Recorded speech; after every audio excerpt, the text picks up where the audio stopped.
Hey from Costa Rica, Muriel here, and if you're looking for information about living in Costa Rica, this is your video for today because I will be sharing my personal experience with some 5 disadvantages actually of living in Costa Rica, and some of those are even dangerous disadvantages of living in Costa Rica.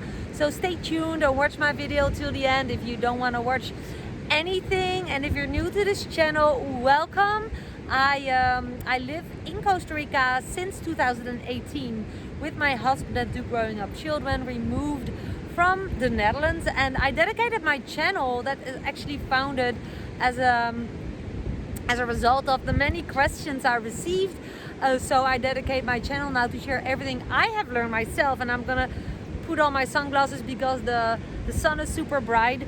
But people ask me, so is it always perfect, Muriel? If you live in Costa Rica? Well, of course not. You know, perfect doesn't exist. Not in Mother Nature, not in the world, not with people. You know, there's always some disadvantages, and I want to dedicate my video today to talk about 5 disadvantages. I haven't seen many others posting, doing videos about Costa Rica. So let me just dive into that has been connected with where I am today, location, the beach. This can be very, very, well, it can really ruin your day to be meeting sand flies. Now, what are sand flies?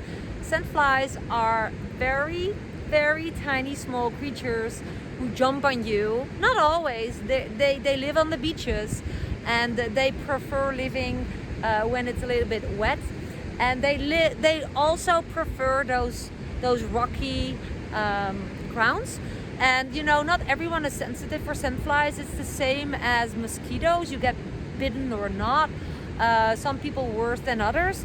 I am very sensitive for sand flies, and it's, you know, super discomfortable. They create itches that's, well, I love to state it as like 20 times more than mosquitoes. I don't believe they're dangerous, but it's very discomfortable if you just came from an awesome surf. You know, it's really beautiful surf here, and this is what happened with me. I came out of the water, and they literally, from the moment I walked on the beach with my board, they literally jumped on me. And it was like 2 days before I left back to the Netherlands, because it was my vacation in Costa Rica, and I was totally itchy from top to toe. I was like, you know, I looked like I had the measles or something. And people ask me, so what happened to you in Costa Rica? So this happened the last day of surfing in Costa Rica. So I think this was worth it to share. What helps sometimes is to spray yourself with the same stuff against mosquitoes, so you can test it. But yeah, just be aware of the existence of sand flies, and that they're super small and they are black, and it's hard to tell when they are there, when they're not. So discomfort number 2, which is a very serious danger in Costa Rica, you should be aware of. Please do. I just paid attention to this while parking my quad. As you can see, I'm sitting on the quad, but look what's behind me. Above me, I must say, many heavy coconuts. And it's not a joke that still, you know, on a daily basis in tropical countries, people die getting a coconut on their head, right? Animals too.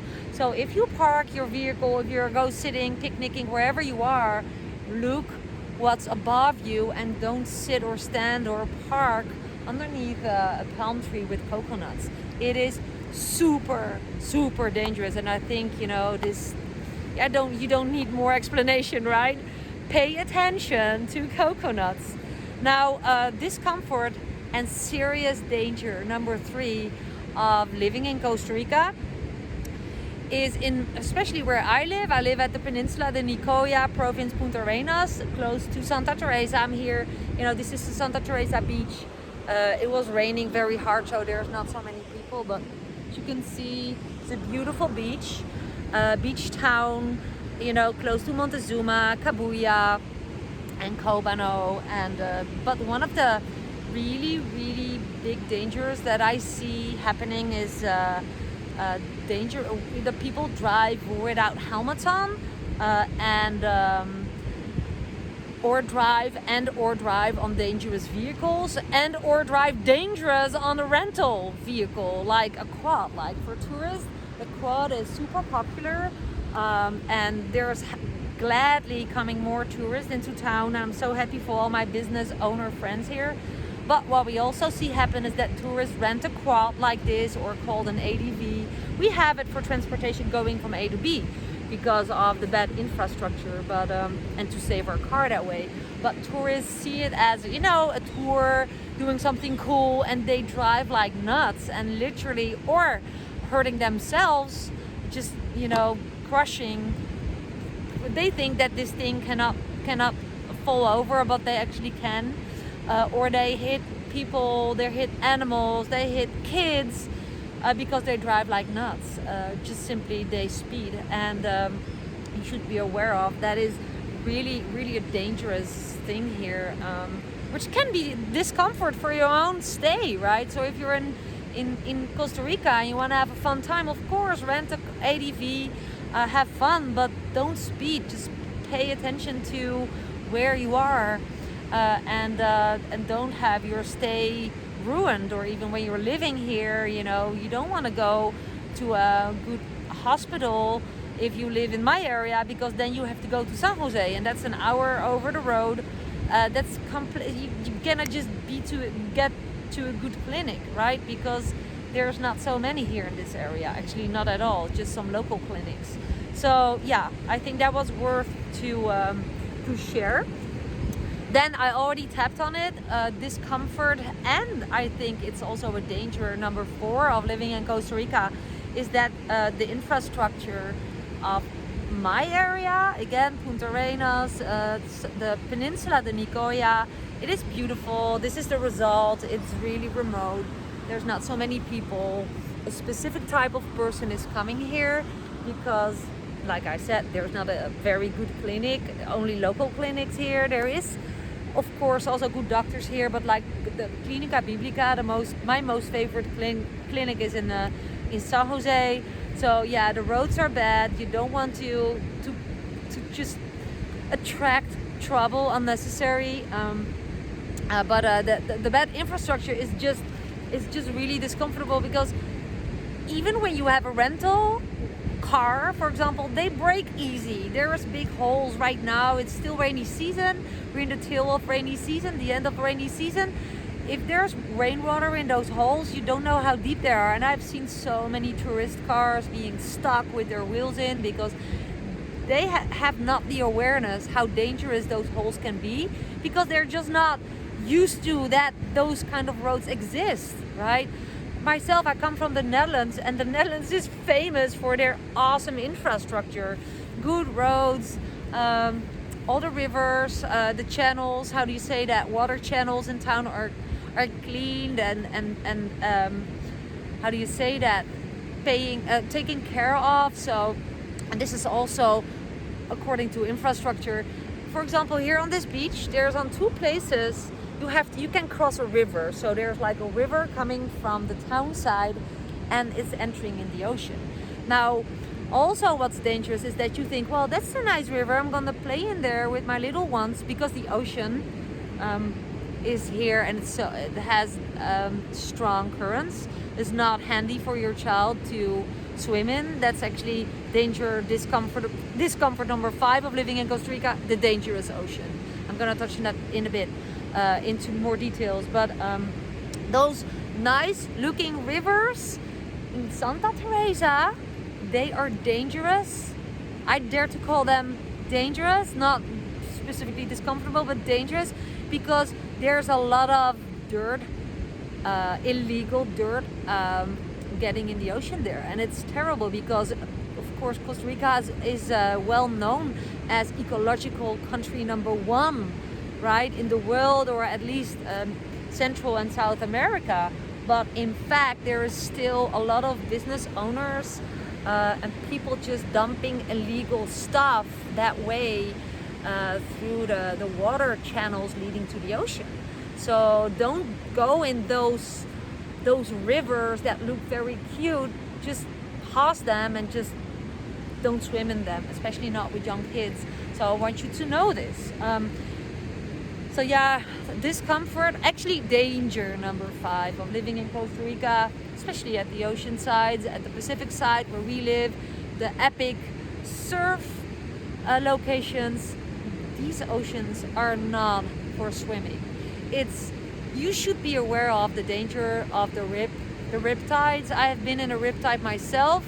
Super naive. That's why I'm sharing it. Like I said, I share everything I've learned myself along my way living in Costa Rica, so you can learn from it. So the oceans are super dangerous because of the riptides.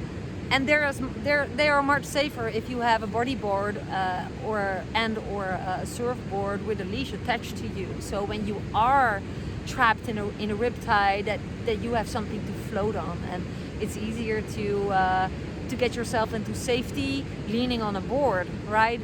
But please be aware. Don't swim with your kids. Like, for example, I come from the Netherlands. I know a lot of people watching there from the United States, from beach areas. You know, if you're swimming in these oceans with little ones, it's just, my advice is do this. There are in low sea, in low tide, there's a lot of tide pools, and those are perfect for little ones. So there's tide pools to play in.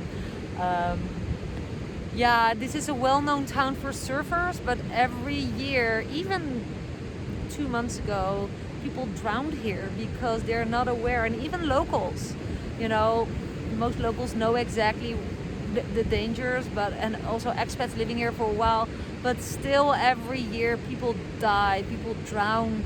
And yeah, you can see there's a discomfort. You know, you come to an epic beach town to vacation, or even, you know, to live in Costa Rica like myself, and then you cannot swim in the ocean. Well, just take it as a disadvantage and just work your way around it. I only swim in tide pools, or there's those secret little bays, you know, in Cabuya, small bays where the waves are not there. They cannot reach those little bays, and you can swim in those. So yeah, I hope that you take that advice from me, and that you learn something in this video of today, where I was just taking a little break. I just came from the dentist, so I'm driving home right now. Sorry for my unfriendly sunglasses, but the sun is still super sharp. Yeah, that's like a bonus discomfort, by the way. Now I'm talking about it. The sun is super nice, right? Especially now, it's not that hot, but the sun is still shining. I have always factor 30 to 50 on my skin because it's dangerous, and you can see it as a discomfort because actually it's better to stay out of the sun while you're living in a tropical country, and that's weird.